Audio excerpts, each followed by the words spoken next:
My name is Marine Sergeant Christopher Lawrence. In 2007, I was severely injured when an IED was detonated while serving in Iraq. This ultimately resulted in the amputation of my right leg below the knee, all toes on my left foot, and several other injuries. This is my wife, Shelly Lawrence. We met online and been together since. We've been married for 3 years. I mean, there's no words. He's just amazing. I'm super proud. She is often my reason, as in my reason to do better, but also the reasoning for me to stop and think about what I'm doing. What would Shelly say? She's my anchor. She's my better half. Thanks, babe. My oldest daughter, Della Marie, she's 10 years old. And then we have Christiana, who's here with us. She's 2 years old. And we have 2 dogs. My family's beautiful. I grew up in foster care, and my foster dad was an Army veteran, and his cousin was in the Marines, and they always talked about their service. And then when I was in the 9th grade, a teacher rolls in with he was a retired Army colonel, and rolled in with a TV cart saying they just hit our towers. 9th grade, see the plane hit the 2nd tower, and it's like, whoa. And I was like, I want to serve. I love the Marine Corps' brotherhood. There's that connection. It's like a really, really close-knit family. No matter where you go, no matter, where you came from, a Marine's always a Marine. Day of my injury, the unit I was with, we were kind of moving behind the infantry battalions. We were on foot patrol, and we went to go patrol the island of Aloos.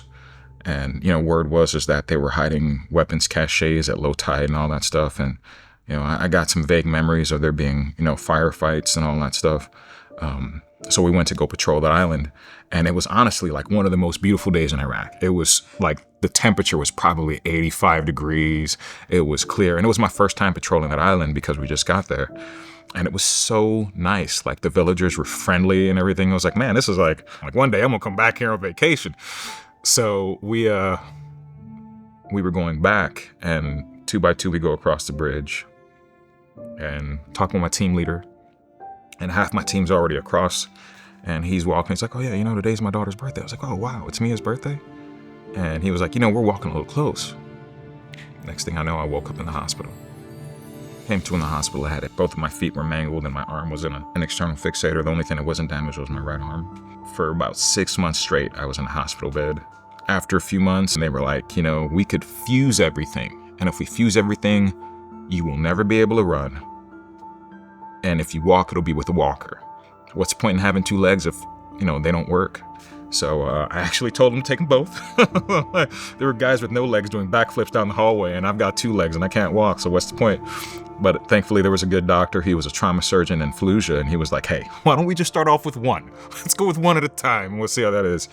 Like, I don't want my injuries to hold me back, but by doing so, I kind of am forcing more on what's left of me. And over the last few years, it's just been taking a toll. We live in Escondido in a 2-story house right now.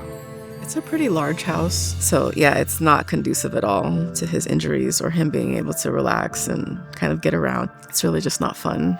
Can't be, stuck sitting down with a 2-year-old, so I gotta chase her around, so my legs usually on and off, or mostly on. It's a pain trying to take a shower, getting around. I tore up our counters, I tear up most things. My leg just beats everything around the house.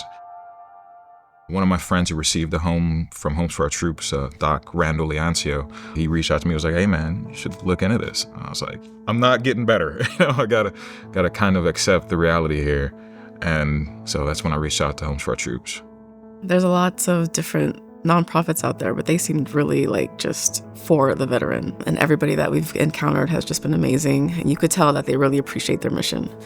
And so just kind of letting these veterans rebuild their lives, it's just wonderful. This home to me means a stable future, having things accessible. And I'm really looking forward to just being able to use the same shower as my wife again, and having everything on one level. It's, just the simple things.